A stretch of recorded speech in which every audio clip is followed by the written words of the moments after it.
welcome to another episode of the What's Next podcast. You are listening to Luke Hemmings and Philip Smith from Next Advisory. It is near on the end of the year, Phil, and my word, it's gone quick. Man, you're coming in hot. I am. Jeez. You hear me loud and clear over there. It's not just a hot day, you're not just a hot guy, but my word, you're coming in with a ton of energy, and listeners, we shouldn't expect anything less from the great one. I love this time of the year, eh? What? Because you've been a good boy and you're going to get a whole heap of presents from Mummy? Probably not that. Yeah, I don't know if I'll... To be fair, I do have Mum staying for the listeners at the moment, and there's a box with a couple of gifts over there, so... Yep. Yeah. And just for, again, the listeners, that's your mum's box that she's put the presents in, not yours. Yeah, look, I haven't contributed too much to that box yet. That's one thing I don't like. I'm not a big gift giver or receiver. Yeah. So then I find it hard at this time of year to get into that way of thinking. And, I can guarantee you there'll be a deodorant stick over in that box, Phil. Yeah? That's for you? Yeah, from my mum.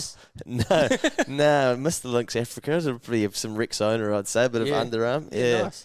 So, or it's probably organic and paraben free and something like that my mum believes in. So. Oh, well, good on her for caring about the environment and your body. So wherever you are in the country, we hope you get the best Christmas gifts you can from your mother. And I guess she gave you the gift of being here in this amazing world, and what has been a crazy, unique year. It's the gift that keeps on giving, that one, isn't it? The mum, yeah, yeah. And the mother-in-law. But anyway, a year in reflection.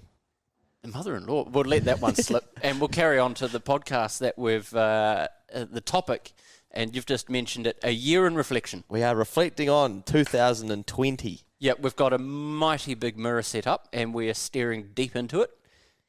Pulling out all sorts of different themes, thinking, what the hell happened, and what is that, and what can we spot in that mirror as we look into 2020? And thinking back to the beginning of the year, yeah, I don't know about you, but I was bloody jacked up and excited. Yeah. There was a lot planned out. For a long, first time in a long time, we'd had a whole heap of travel booked, actually. We did, yeah. Yeah. On the family front, we were heading away a few times. You and I were supposed to be going away overseas on our normal trip. This year it was going to be the Philippines. That went by the wayside. Mm. And then March comes around. Says, no, the big C word. You're gone. Oh, you COVID. You COVID. Oh, you're a real COVID, aren't you? Bloody hell. You did well with that gag, didn't you? Thanks, well mate. Thanks, mate. And if I think about it, if I took the travel plans I had out of my thinking from prior to the big C word popping up, I don't think my life has been too much different. Like, it has been different in different ways, but it hasn't derailed me becoming ultimately who I want to be one day, or making progress year on year. That's a really good point, and I think looking back now with the benefit of hindsight, one thing that, from my point of view, that's helped us as business owners has been the way we've structured our business model. Yeah. When March originally happened, we went into lockdown. I'll admit it, I shat the bed a little bit. We've got, in my opinion... You clean that up? I delegated that. I sat there and I thought, well, in the scheme of things, we've got a really young business at the time. We weren't even 3 years old when that happened. And you hear all these stories about businesses in the first 5 years, and there's all that shit mindset talk, and that's just business owners not understanding certain things that lead to failure. And I thought, man, if we lose a third or a half of our client base because the economy is just going to, fall off of a cliff and the world's going to basically end, what does life look like for me and my family? And as the weeks went by and time went by, I thought to myself, no, we're going to come out of this on the right side of the ledger because our business model has allowed us to carry on. And if anything, we've probably strengthened. Not only from a revenue point of view, that's been great, but I just think overall what we do and the way we do it, I think has been more solidified as going, it's acceptable to do this for accountants, whereas previously we were potentially seen as, may in some people's eyes still be seen as a little bit of cowboys, but it's actually more acceptable now that we don't have an office. We can operate the way we can and carry on, whereas most other accountants would have shat the bed a little bit more than we did, because they've had to worry about staff a little bit more than we have, and their premises and other bits and pieces that we've had to go, well, no, we'll just carry on. So true. And, I almost got a little bit jealous at times of some of those people that were getting, living a different life to us, and might have been, say, a hairdresser, and they literally couldn't do any work, and so they were having a forced holiday.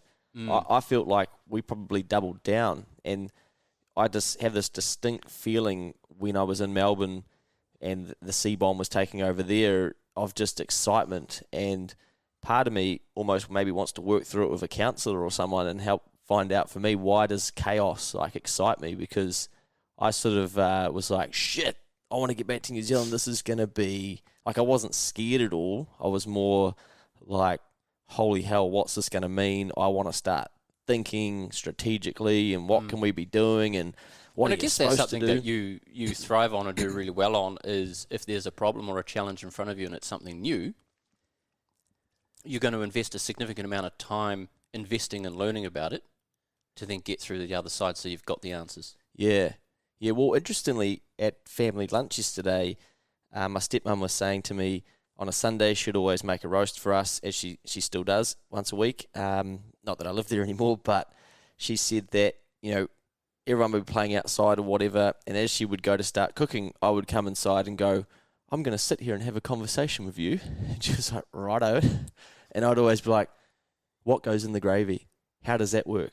How does the oven, how do you know that it has to be, and I would always be asking these questions, and I thought, shit, I didn't know about this, but that's still how my... Captain Inquisitive. Yeah, my brain works today. I'm like, I wonder how that ship works, or I wonder how that works, but I don't always go and find all the answers, but if there is something that I deeply want to know the answers to, I'll go, right. So one of the first things I did was go, I started looking for answers around how do we prepare for a recession? How do we get through a pandemic? How do we not know that this was coming? And these things were all intriguing me. So I think I went away to find some of the information to then build up my confidence of like, oh, these aren't things I don't know how to help people with. I just need to, these are actual answers that people are going to need over the next little while. So it probably forced me into a bit more learning mode, because we were probably working, learning, talking, thinking and predicting for a number of clients. There was a fair bit of that, and I was just thinking pretty much the same. I think it was good to be used as a support person for other business owners. That's something that I enjoyed, just getting on the phone and talking to people. Yeah, we were going through our own challenges, but putting those to the side and actually providing a listening ear and asking questions of our clients and just saying, how's it going? Yeah. Is there anything we can help with? How's life? How's family? Let's put business to the side, because that's essentially closed for however many weeks it was, and just generally, how's things? Are you okay? And we, some people were going, what Zoom? And things like that at the start. And I think, the way we've set up our business and the way that we look at things, we're always trying to find ways to be more efficient. And often, in this day and age, that's due to technology. So we've researched a number of these things that became the acceptable tools to use that probably only months earlier, trying to use them. Some people, they're like, I don't want to do that because it's not the way that I do things. So yeah, I guess we probably were a bit lucky in that we didn't have to send 20 staff home and go, shit, I hope our VPN's working and all those types of things. And yeah, a lot of admin there that people have had to just overcome a whole heap of stuff that they should have been, in my view, should have been prepared for earlier. What about you, mate? I guess you, I don't have children, so life was probably a bit simpler for me, because I heard a lot of people talking about how it was tough having kids at home and stuff. For me, I was like, oh, wicked. I get to get locked inside and do more work. I'm like, I love this anyway. Yeah, it was challenging. For the listeners out there that may not know, I've got 3 children and a wife, my ultimate boss, obviously, and she is a primary school teacher. And I was extremely thankful and grateful that at the time she decided to take herself and the kids up north and spend time up there, so that I could sit down and work uninterrupted, be on the phone, do all that stuff that we were just talking about earlier, essentially uninterrupted. And then I'd go up and commute up there. I had an extended geographical bubble. and go and hang out with them on the weekends, and then come back and rinse and repeat Monday to Friday. So that worked really well. But I think as a parent, we talk so much about resilience with school-aged children across the spectrum, primary, intermediate, and high school, and building resilience. And I think this pandemic that we've just gone through, would have been an ultimate test of just how resilient your children are. And I sat back and I thought, how I behave, how I react, and what I say is going to impact the way my kids see the world, react to the world, and how their minds think going through something like this. And if I stress out and default to a below-the-line type mindset and go, gee, the world's going to end and we've got to worry about this and that, they're going to pick up on that, and there'll be a whole heap of negative energy. And I don't believe, in my opinion, that would have helped them build resilience. I'm a reasonably positive-ish kind of person, and like to think of that above-the-line behaviour, which we've spoken about many times before, and push that onto the kids and go, this is the way that you need to look at a problem. If you're thinking this way, well, then you need to look at it a different way, so on, so on. And I like to think that we've come out of this year and the kids are probably in a better place. That's outstanding. They're happy. They've done exceptionally well at school. Top in the class, I hear. One of them did get top in her class. First year at high school, got top of the class. So obviously a chip off the old block, of course. Of Phil's wife that he mentions. So that was a pretty cool moment, and the other two had pretty good years at school, and I think it just all comes down to the environment that the kids are being raised in. Mm. And reflecting on that, as parents, I think we did a pretty good job. I think that's so powerful, because you could apply that to not only family but business, right? If you're a lead, you're basically taking on an accepted, right, I need to take a leadership role here where I'm going to set the tone of the environment, because all you're reading and seeing on TV and probably what they were learning at class and stuff would have been like, oh, we're never going to travel and people are dying and negative.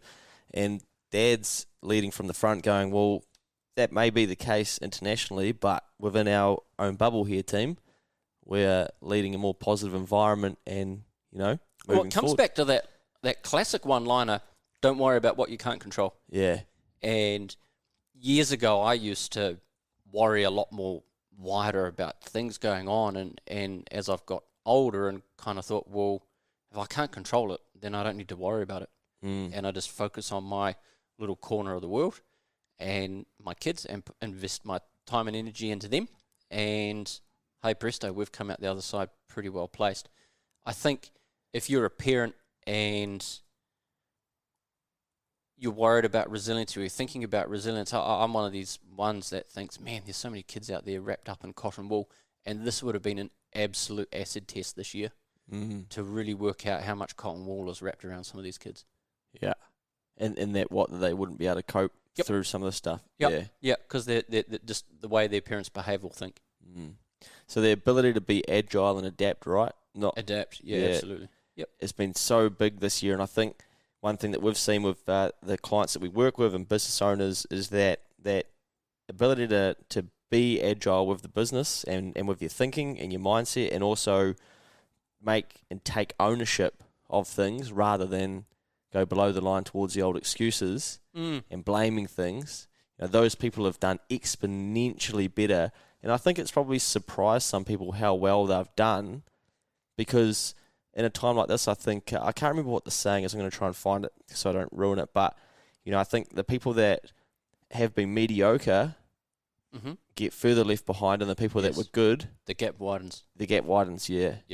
And they get further ahead, and people go, shit, some people that were already at the front of the curve have gone, oh, well, this is sweet, I carry on and put the foot down now. Other people go, what do you mean a video call? How do I schedule this? They're spending their time on the things that aren't actually, they haven't spent the time to future-proof their business already. So then they get caught behind trying to put out fires rather than pour petrol on the fire that's already burning well. Hey, there we go. Oi. Bang. If you're listening to this, I think it would be a really good opportunity to sit back, do your own bit of self-reflection and think about what have you learned about yourself and your own behaviour over the last 12 months, because it would be a huge test for absolutely everybody out there. There is no one that has got through this year without being tested at some point, I think. And you'd be able to look back and go, gee, how well did I actually cope, and what did I learn about myself? And if I'm faced with a situation, not like a pandemic again, but you're in a challenging or a confronting position, I reacted this way last time, what do I need to do differently? Yeah. Because I think it's pretty easy for people to look at it and just get buried in all of the media hoopla and just the down and out shit, and get lost about stats. There's this many new cases, and the 1 o'clock was it 1 o'clock press conferences? Oh yeah. Oh. And we were trying to schedule content at 1 o'clock, and I'm like, mate. We've got to defer it because, And I mean, admittedly, I was watching the first few, but at the end of it, it's just like the same stuff. I'm like, this is boring. Yeah. What's it telling me? Nothing. Mm. And so many people, and I saw it a number of times on Facebook, it was like that they were starting to schedule their lives around the daily press conference. Yeah. It was, and it's the bright red, flashing, and it's the tactic that people use, and you'll see on stuff. And the Herald now, the reason it's red is because it's obviously there to catch your attention, and it's like, oh shit, this is breaking. And you'll find that there's more stories on those media sites now. It's like breaking. This is not breaking news, should be what the title actually says. But it's a tactic this to is get clickbait. You. A tactic to get you that your body goes like, shit, I need to be a part of this. And it was huge. That quote. He's found it. Eric Hoffer. And I couldn't really tell you who Eric Hoffer is, but in times of change, learners inherit the earth, while the learned find themselves beautifully equipped to deal with a world that no longer exists. Oh, I love that. It's so powerful. And I remember thinking about that. A world that no longer exists. Yeah. I remember thinking about that at the start of lockdown, being like, right, as long as we continue to be learners, and through the rest of your life, you're sweet. But if you stop learning, basically, you're going to be living in a life. That door's going to get shut and you're going to get left behind. Yeah. And that's that point that you come back to, that gap's going to widen, isn't it? Oh, for sure. And I think we've already seen that, right? So, yeah, it's been an interesting year because there was a lot of doom and gloom around the economy and things like that as well. And I guess, we're probably going to see the long-term effects of COVID over the next decade perhaps. But a lot of people have done financially better than what they have previously. And I think it's almost, kind of scared them or made them almost feel a little bit bad, like, oh, should I be doing this well? But I think what a lot of that actually is a move to a more efficient and ruthless type model and thinking, and like everyone's just leveled their game up a little bit, especially the businesses that we deal with, and they might even just be chasing their debtors faster or go like, oh, well, you're not going to pay, like, nah, I'm not going to have you as a client. And they're focusing their attention better in business because they got given a bit of a kick up the arse, and now they're actually doing better, but the economy is probably still performing the same for most businesses if we take out your tourism, your hospo and stuff, which obviously been impacted, the most. Yeah, that's I feel for those guys. Coming back to your learning point, I had a thought just run through my mind. It's bloody escaped me now. Oh, far out. It was a good one too. Oh. For those listening, Phil's rocking a new white shirt with blue polka dots, and shit, it's good. Yeah? You like it? Yeah, I love that shirt. It's not bad. I love a good polka dot, eh? Yeah, no, I've never had polka dot before, but look, the MIDI surprised me with it for the old birthday. Wow. Yeah, that's nice. She's done well. She has done exceptionally well. Yeah. I'm exceptional. Impressed. That was it. Coming Bang. back to, just needed time, the old brain. Got him. Thinking about it, it's thinking about the comfort zone. And this year has been a real test of whether you're living inside your comfort zone or not, because you always need to be prepared to expect the unexpected. And as a test of whether you're learning or not, will really put in front of you and go, are you in your comfort zone or not when you're faced with a scenario that we've just been through over the last 12 months? Yeah. And if you got the learner mindset that Luke was talking about, and you've got somewhat of preparedness, because you've got to think back, and from an economic point of view, people are comparing it back to the GFC of 2007 or 8. Was that it? Yep. So that's, 12 years ago? Yeah, long time. If my maths is right. Pretty good.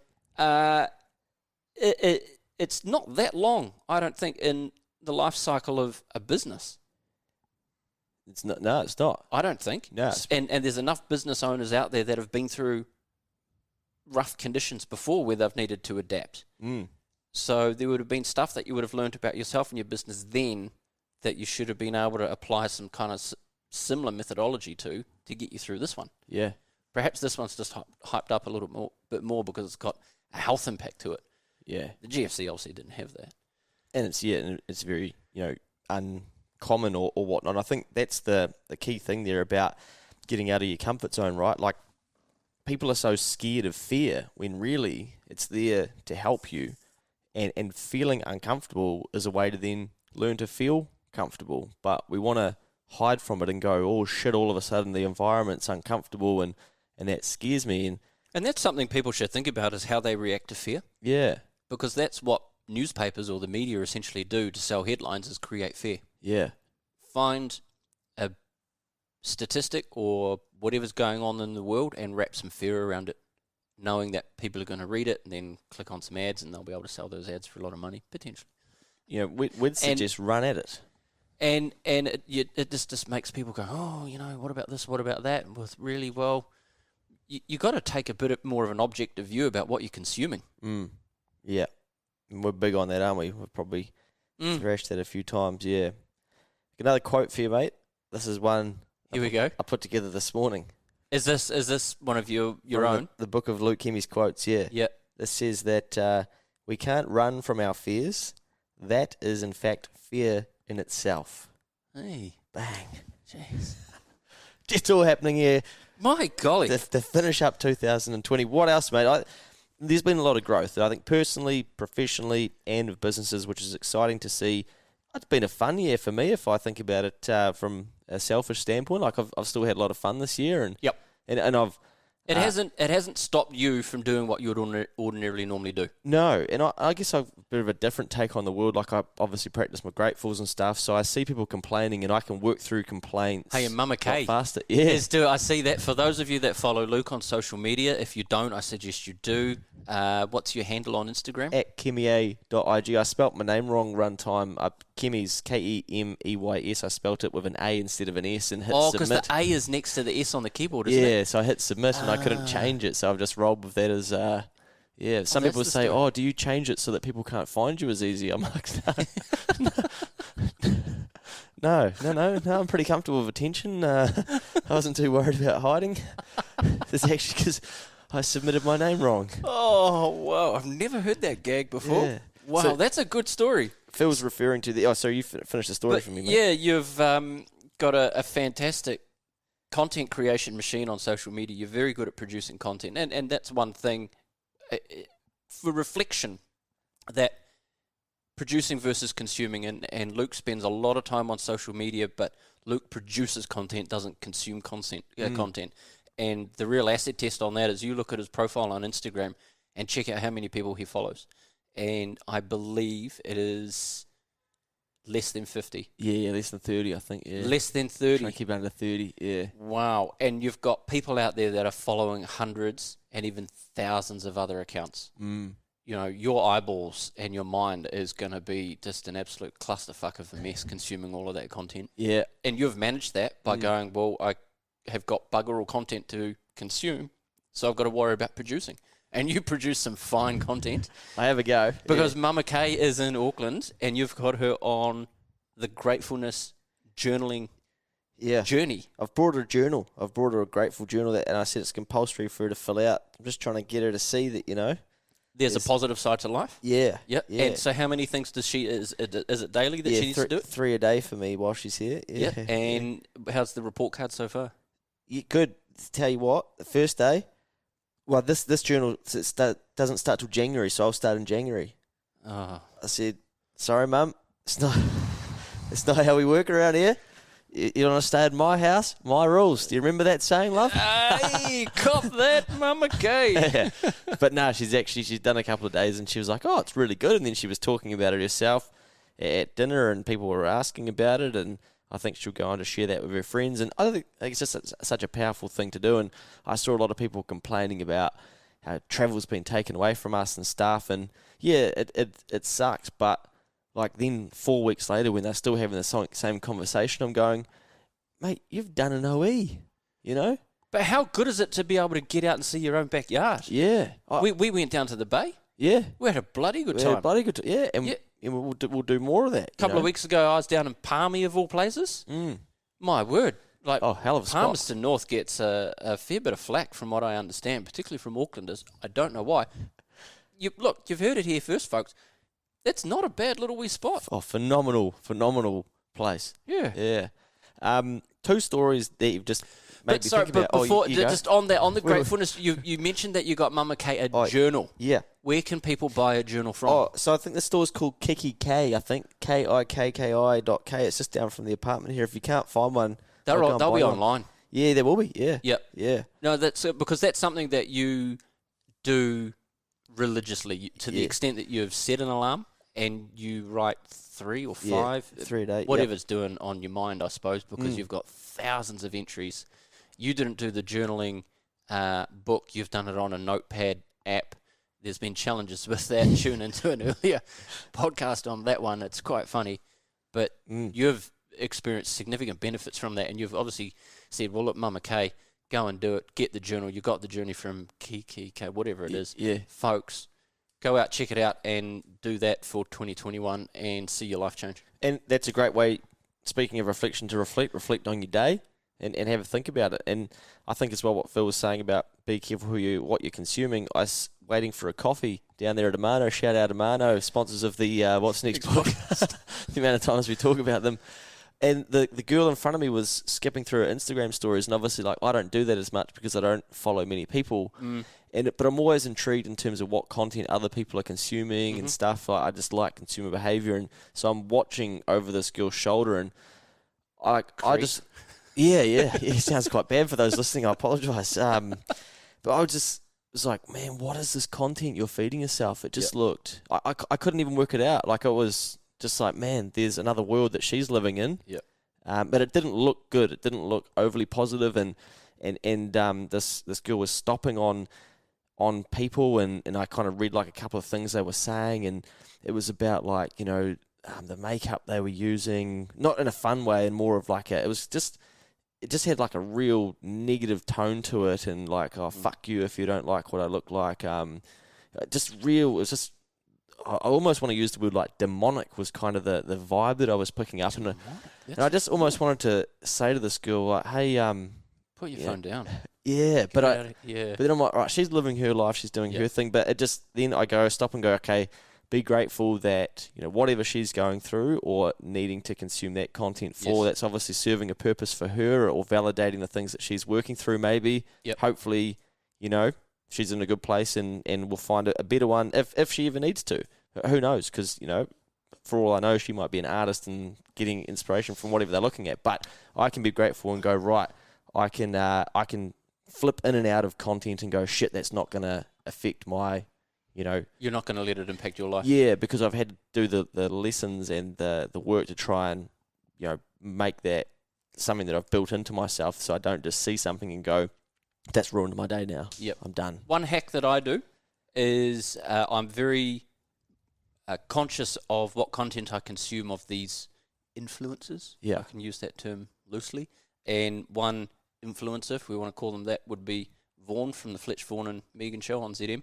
I relate to him because his dad, he's got a couple of girls, married, and he's quite a funny guy. I relate to his sense of humour, and I engage a fair bit with his content, but the content that I don't engage with his is anything that is #ad. Yeah, straight past it? Straight past it. Yeah. Because it's just paid content and it's not genuine. Yeah. So I don't engage with it. And I do that with everybody. Yeah. But that's the one thing that sticks out with me. There's been recent stuff of his that's come online, and as soon as I see #ad anywhere, skip straight past. Because it's just not genuine. Yeah. See you later. Yeah. I don't think most people would be, you know, of the same awareness level as you to then think to that level. They would just go, like, oh, I get that this is an ad now, but like, what are they selling? Or anyone that has pushed HelloFresh. I don't follow them. You don't want I've got a 30% discount code, Lumpy Mail, in the old.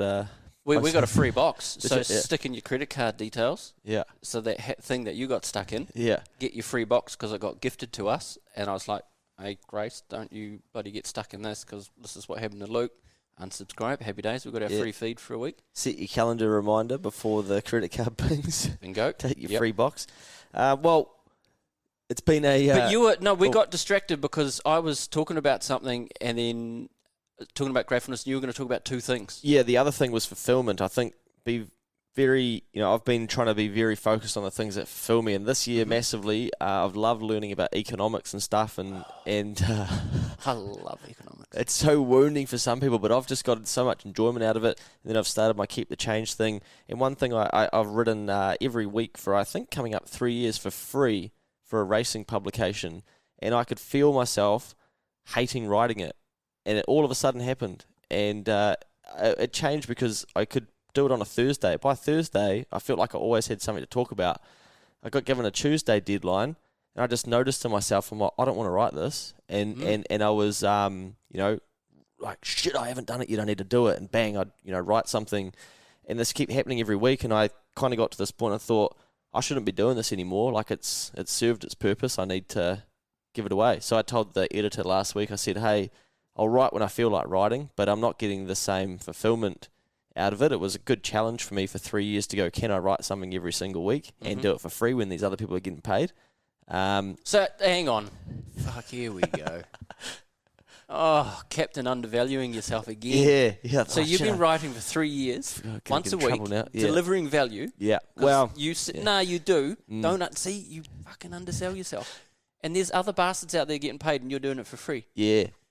People listening, there is a true good cunt in our presence. I've dropped the C-bomb, but I've just had to do it.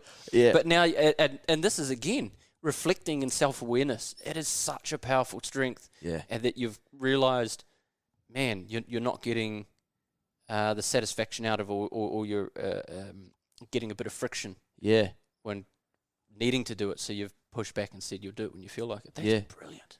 Yeah, so part of not charging is because I know that this racing publication will fail. I shouldn't say that. I shouldn't say. As soon as we go past the 30-minute mark on this podcast, I say things I shouldn't say every time.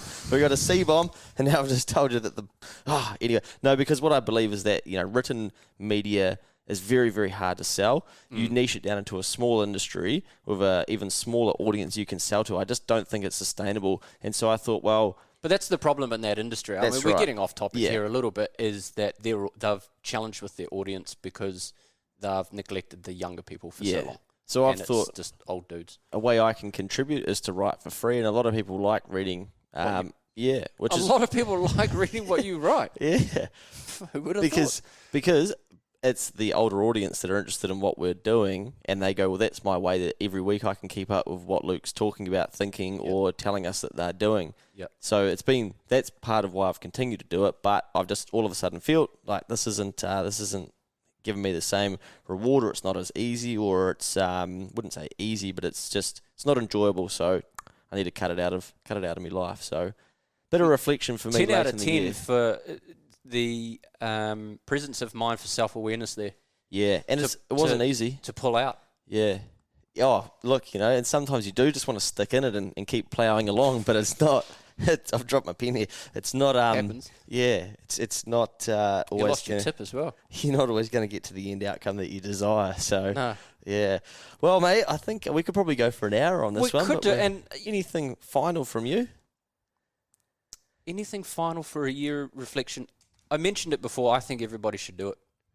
The summer period, a lot of people head to the beach, go away to the beach, have a great holiday, spend time with family, spend time with friends, soak up the sun, be sun smart, slip, slop, slap, and pause and just take a moment to think about what's happened in the year, how it's tested you, how you've reacted. Reflect on that and go, well, what do I need to do some self-development to stop that from happening again?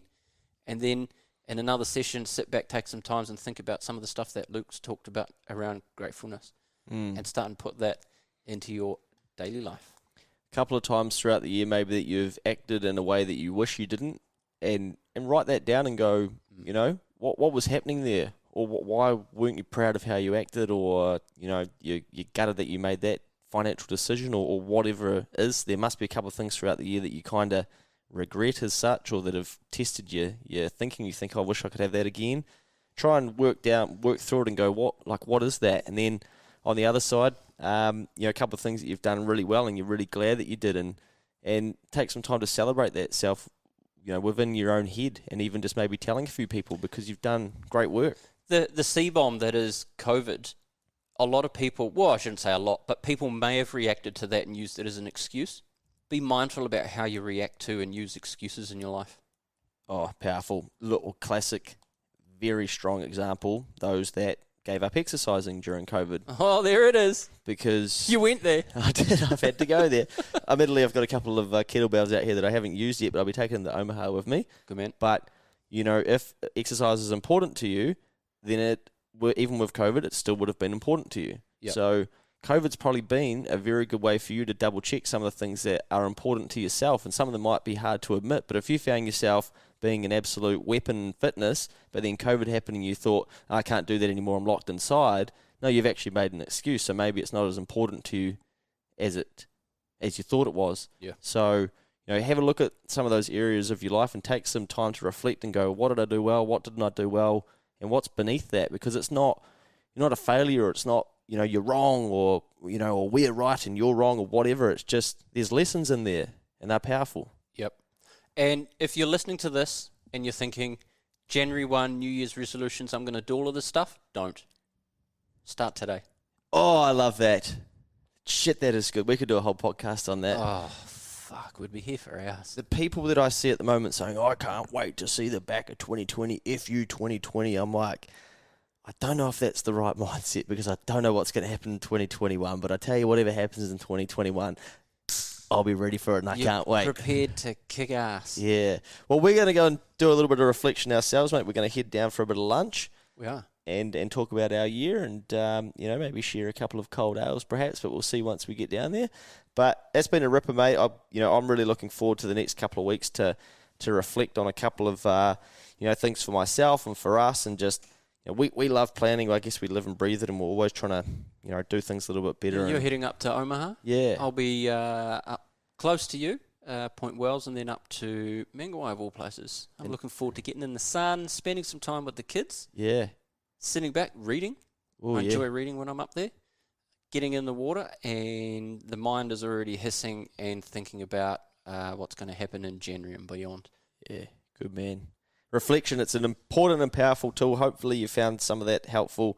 We could probably go on for hours on this. We do enjoy it. If you've got any feedback for us, LMP at nextAdvisory.nz. We'd love to hear from you. We'll try and get a photo up of Phil's new shirt that he's rocking. It's bloody brilliant. Look after yourselves out there, and we'll talk to you soon.